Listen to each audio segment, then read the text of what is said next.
Now. Okay, super. Well, I'd like to first welcome everyone to our webinar, and thank you to Chrissy Allen, our presenter. She is a big campus. Senior I don't coach. know what's your title. I'm a senior coach. Okay. She's our senior coach for My Big Campus.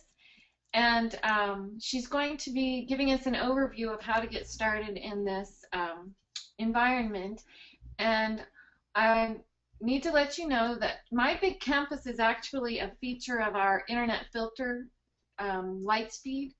And so we have it connected with our Active Directories. So I have uploaded, or Information Operations has worked on uploading everybody, all teachers and students into the system.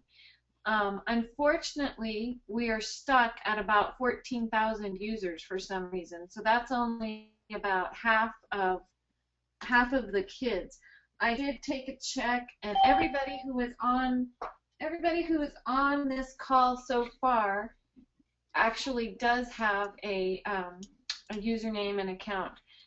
So I'll keep working on that, is what I'm trying to say, is make sure that we figure out why not all of the accounts have been created yet. So that being said, your username and password is the same as your email username and password. So for example, my email is marcy@lcps.k12.nm.us.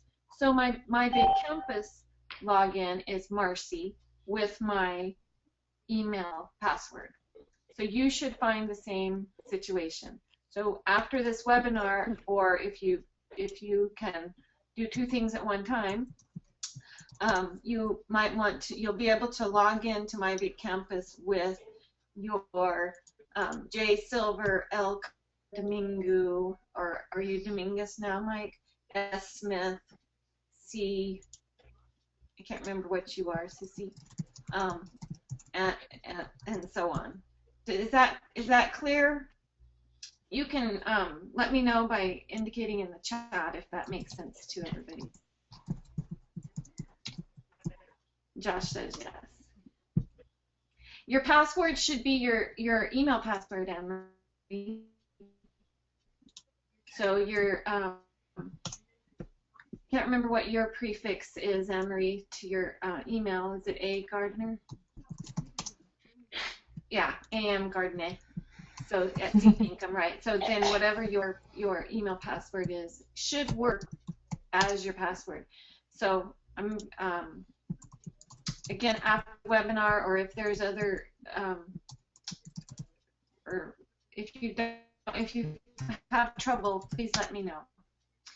So I'm going to turn it over to Chrissy and let her start from the very beginning. A very good place to start. Thanks, Chrissy. Say again, Mom? Guys, I am so glad you're here. Oh, yeah. It is such an important thing. It's such an engaging piece, a way for your students to collaborate with each other, with you, and it's just such an easy way to get information to and from your students. The main thing that you'll find out about My Big Campus is that it's a very safe place. You have to be associated with the school. No one can create an account with an AOL or a Gmail account. I'm going to go ahead and log in. When you go to mybigcampus.com, this is where you come up. As I'm logging in, I'll give you a little background. I am a teacher of 30 years now, and I work in Atlanta, Texas, very much smaller than Atlanta, Georgia, so I'm just a little bit over from you. You can see I'm logging in with my username and password, and then you will pick your school. So you'll always need to pick what campus you are on. The Remember Me will just remember the school. It will not remember your username or password. And then you're just going to click your login. We have been using My Big Campus since it started. We're a small rural 3A school, about 500 in our high school. We have about 900 laptops running around campus at all times. It is there. There is an app for an Android and the iPad for My Big Campus, so it can be used on iOS devices and Android devices. It works a little better on the iOS devices, and also we work well with iWorks. Apple seems to like us, and they have allowed us to open in out of Keynote pages and numbers into My Big Campus app. So that's a really neat thing to be able to do with Apple. You can see that as you open up, you are on your activity feed. It has an extremely look-alike to Facebook. The kids are immediately engaged. They will have their profiles set. They'll have their blogs written. They'll have photos uploaded before you can turn around. They really love this. I'm going to go across the top. Your first button is your home button. Your next part is a ability to search throughout. It's a whole lot better than Edmodo. What are you talking about, Mr. Garner? This is your notification button right here. This is a bookmark tool, or a quick link is what we call Ms. Gardner. Here is your account, and this is where you can go in and notification preferences, so you're not getting a whole lot of emails. Applications is where you can tie it into your Twitter or your Facebook account.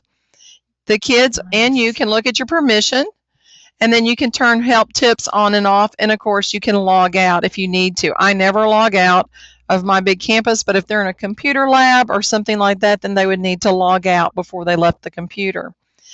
The next tools are your administration tools, and this you probably don't have a lot to do with. This would probably be Marcy's area, or whoever would be your site manager for your school. But in administration, you have the ability to set policies.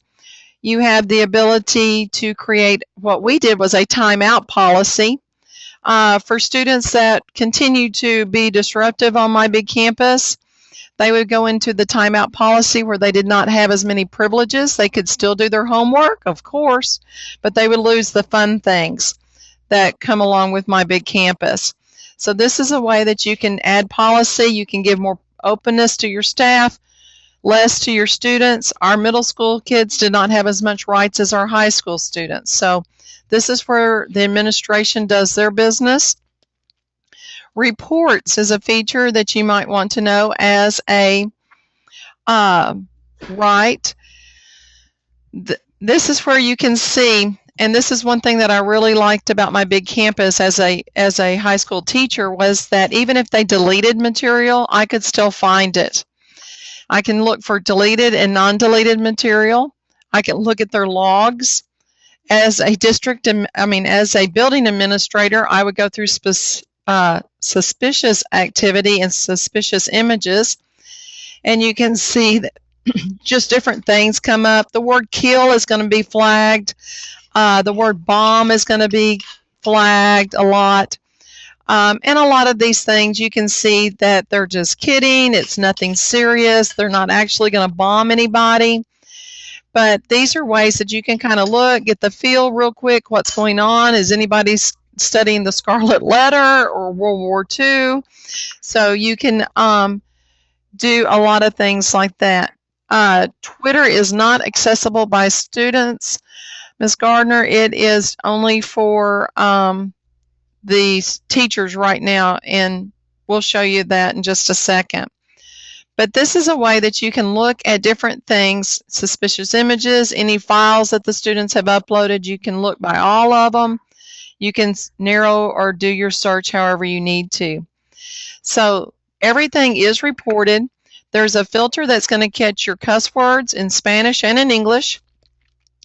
There is going to be a, it's going to catch, of course, like I said, bomb, kill. There's a flesh tone image scanner that looks at every picture as it goes up.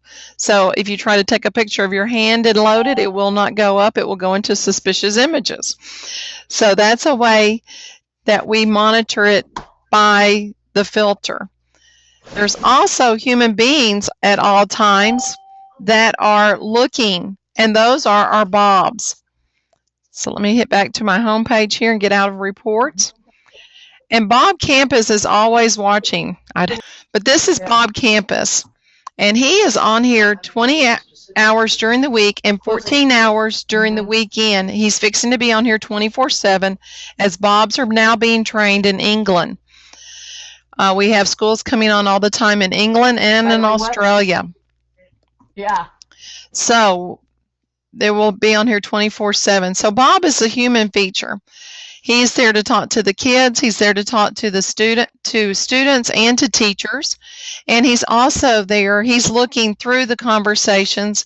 He's looking at wall posts. He's looking for possible cheating, possible fighting, suicide threats, dropping out of school. And we've had a lot of success stories with him being able to get in touch with a counselor and getting the child some help. So we've had a lot of success with our Bob, and you'd be surprised at the number of kids that will talk to him where they won't talk to anybody else. So it's a very neat feature with our live filter that comes through here with Bob Campus. Next to your reports is your library. These are YouTube videos, TeacherTube videos. These are teacher-created videos that have all been loaded into the educational library. You can see that the library is divided up into sections. It is also searchable, and then there's also the most popular videos that pop up. Any teacher, let me rephrase that, any teacher can put videos into the library, can add websites to the library. And it is just as easy as hitting the add new YouTube video, and you will see this screen come up. I could go over here to YouTube. I've got a video pulled up here, and I would just copy and paste the URL into the video and hit get information. I didn't have a chance to check that one out, but it's already been added. See, we have lots of videos already there. So it has already been added to my stuff. If it was not already in the library, it would put the title in, the description, and the tags. All we ask for you as a teacher is to select the category of what you think it should go in, and then the minimum and the maximum grade level, and then click add. It will go into the resource library. It's up immediately. Same way to add a website that you would like to have stored in the library. So that is the library. Again, it is very searchable. I can come up here, and if I wanted to see what we had in here on, oh, there was skydiving. Let's do that one. See what we have on skydiving, if we have anything. And we do. We have the GoPro with the helmet cam. So several have been added in here to it. If it's something that you would like to use, you just click on it. You can watch it.